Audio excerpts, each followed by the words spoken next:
नमस्तुते भोला सब दुख काटो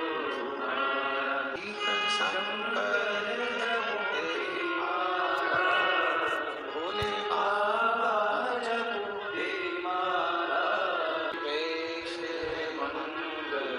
मंगल शमशान वासी शमशान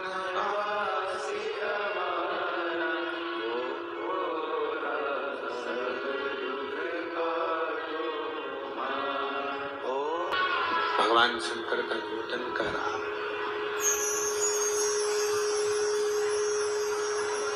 शिवलिंग निर्माण का भाव स्वयं राम जी ने दशरथ जी से प्रतिदिन निर्माण किया।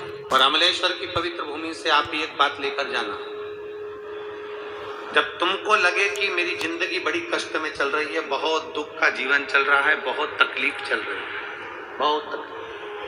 जिंदगी बड़ी कष्ट में चल रही है, बहुत दुख का जीवन चल रहा है, बहुत तकलीफ चल रही है, को लगे कि आपका जीवन बड़ा कष्टमय है, बहुत तकलीफ का जीवन, तब अपने घर के बाहर कोई गमला हो, कोई स्थान हो, कोई पेड़ वृक्ष हो, उसकी मिट्टी को शिवलिंग के रूप में निर्मित करो। 5 बेटियां, आप भी हमारे साथ बोलेंगे, जया, विषहरा, श्यामली बारी, दौतली, देव। शंकर जी की 5 बेटियों का नाम लेते जाना है। वृक्ष के नीचे या किसी गमले की मिट्टी को, यदि कहीं पार्थिव शिवलिंग का निर्माण अगर आप कर रहे हैं तो घर में भी पार्थिव लिंग बनाकर या पेड़ के नीचे या गमले में शिवलिंग बनाकर 5 बेलपत्र शिव जी की 5 लड़कियों का नाम लेकर वापिस बोलेंगे, जितने लोग सब बैठे हैं, जया, विषहरा, श्यामली बारी, दौतली, देव। शंकर जी की 5 लड़कियों का नाम लेकर एक बेलपत्र शिव जी को समर्पित करना है। और शंकर भगवान को समर्पित करने के बाद दोनों हाथ में 2 लोटा जल लेना। जैसे कावड़ का जल चढ़ता है ना, कावड़ का जल कैसे चढ़ाते हैं? दोनों हाथ में पात्र लेकर एक साथ धार लगाते, बस वैसा ही। आपको लग रहा है कि मेरी जिंदगी बहुत कष्ट में चल रही है, पूरा दुख भगवान ने मेरे ऊपर ही दे दिया, बहुत पूरी जिंदगी का पूरा कष्ट मुझे दे दिया, पूरा कष्ट। आपको लग रहा है बहुत तकलीफ चल रही है, किसी वृक्ष के नीचे, किसी गमले में या अपने घर में पार्थिव लिंग का निर्माण, पार्थिव लिंग का निर्माण कर 5 बेलपत्र शंकर भगवान पर उनकी 5 लड़कियों का नाम लेकर समर्पित कर। जया, विषहरा, श्यामली बारी, दौतली, देव। 5 बेटियों का नाम लेकर 5 बेलपत्र समर्पित कर हाथ में 2 लोटा जल लेकर शिव जी पर एक साथ धीरे धीरे धार लगाइए और एक घी का दीपक लगाकर प्रार्थना कर 5 बेलपत्र उठाकर अपने घर में लेकर आ जाइए।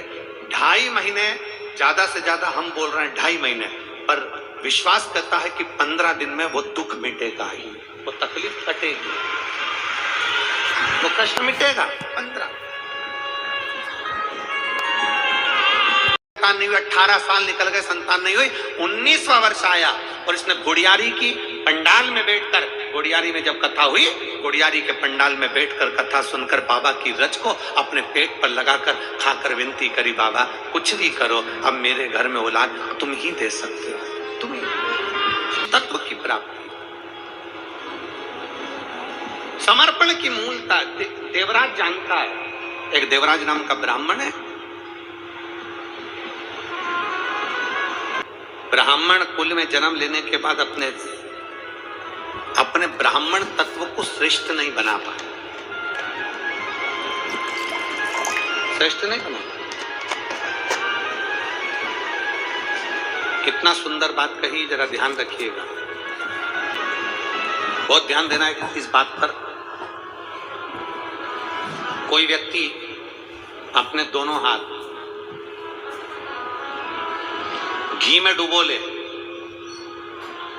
दोनों हाथ कोहनी तक घी में डुबोए और घी में डुबो कर दोनों हाथों में वो तिल्ली, क्या बोलते हैं इधर छत्तीसगढ़ में, तिल के लड्डू बोलते, तिल बोलते हैं कि तिल्ली बोलते हैं, तिल्ली, तिल, घी में हाथ डुबोए और तिल में हाथ डुबो दे और उस हाथों में जितनी तिल चिपकी हो, कोई निंदा करने वाला, कोई झूठ बोलने वाला, कोई गलत बोलने वाला व्यक्ति अगर 1000 बार भी तिल के बराबर भी अगर तुम्हारे सामने आकर निंदा करने वाला व्यक्ति सौगंध न खा लेना, तो भी उसकी बात पर भरोसा कभी मत करना, क्योंकि निंदक कभी तुम्हारा भला नहीं कर सकता।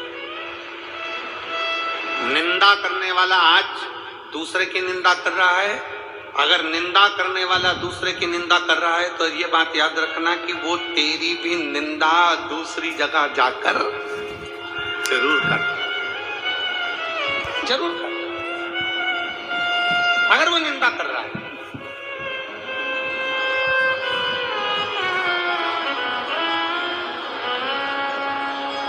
निंदा करने वाला अगर आपके दरवाजे पर आकर, आपके घर पर आकर आपकी निंदा कर रहा है,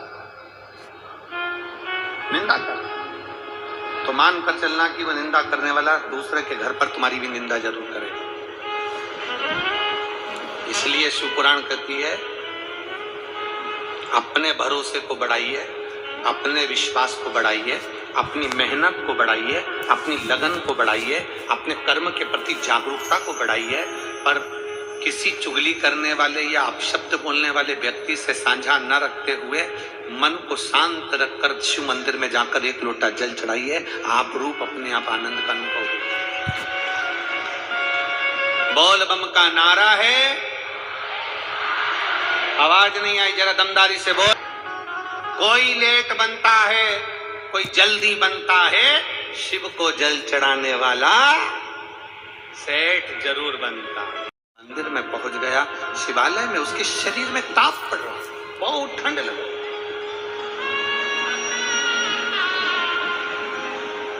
देवराज के शरीर में ताप पड़ रहा, शरीर कंपन हो रहा, और जब देवराज का शरीर कंपन हो रहा, ताप पड़ रही है, घबराकर शिव मंदिर में गया, क्योंकि व्यक्ति को जब ठंड लगती है तो वो कहीं छुपने का प्रयास करता है, कोई कंबल मिल जाए, कोई रजाई मिल जाए, कोई स्थान मिल जाए जहां मैं बच सकूं, जहां मैं बच। देवराज भी ढूंढ रहा है, मेरे शरीर में ताप पड़ रही, मैं कहां जाऊं। शंकर के मंदिर में चले गए, चोरी का धन साथ में और चोरी की संपदा लेकर शंकर जी के मंदिर में पहुंचा। चोरी की संपदा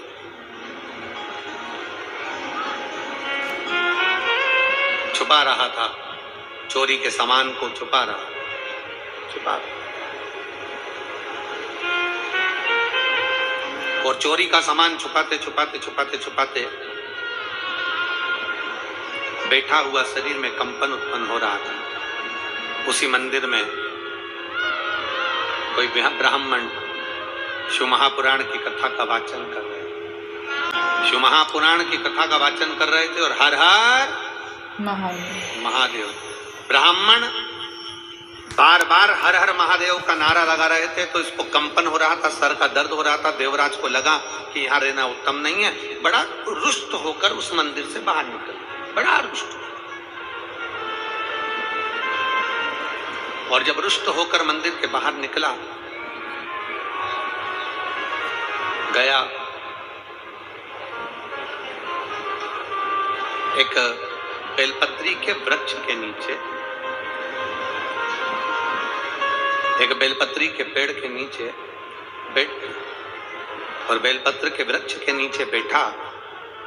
शरीर में ताप इतना ज्यादा था, कष्ट इतना ज्यादा था कि उसके प्राण बेलपत्री के वृक्ष के नीचे ही छूट गए। बेलपत्री के वृक्ष के नीचे ही उसके प्राण छूट गए। शरीर में कष्ट इतना ज्यादा था, शरीर में तकलीफ इतनी ज्यादा थी, बेलपत्र के वृक्ष के नीचे प्राण छूट गए।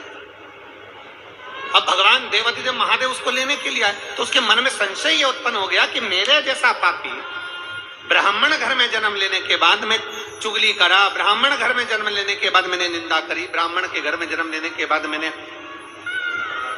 निंदा कर रहा हूं, चुगली कर रहा हूं, अपशब्द कह रहा हूं, चोरी का काम कर रहा हूं, चुरा रहा हूं। ऊपर के स्पीकर बंद हैं आधे से ज्यादा। चोरी का धन है मेरे पास में, मैं ब्राह्मण कुल करी, अपशब्द बोला, बेकार कर्म किए, गलत कर्म किए, और सारे बेकार कर्म मैंने किए, और उसके बाद भी मुझे कैलाश धाम मिल गया। इससे आप भी जितने बैठे हो ना, भगवान को धन्यवाद देना कि ना जाने कितनी बार हमारे मुख से निंदा निकलती होगी, ना जाने कितनी बार हमारे मुख से अपशब्द निकलता होगा, ना जाने कितनी बार हमारे मुंह से गालियां निकलती होंगी, ना जाने हमारे मुंह से कितने बार लोगों के लिए अपशब्द निकल जाता होगा। उसके बाद भी देवादिदेव महादेव ने करोड़ों की भीड़ में से छांट कर आपको शंकर की कथा में लाकर बिठाया है, तो कहीं ना कहीं शंकर की करुणा ही होगी, कहीं ना कहीं शिव की उदारता ही होगी। कहीं विचार करिएगा। और मेरे भोले तेरा सहारा है, के ब्राह्मण के माता का पुण्य था जो वो जल चढ़ाती थी, उसका पुण्य यह था कि कैलाश धाम से शंकर आए हैं। और मेरा विश्वास करता है शिव महापुराण के माध्यम से, आपके घर का, हमारे घर का कोई एक बच्चा भी अगर शंकर के मंदिर में जाकर जल चढ़ा रहा है तो अपनी 71 पीढ़ी को पार लगा रहा है, 71 पीढ़ी को पार लगा रहा है। अगर विश्वास, हर पल शिव का स्मरण, हर पल, हर घड़ी, हर क्षण।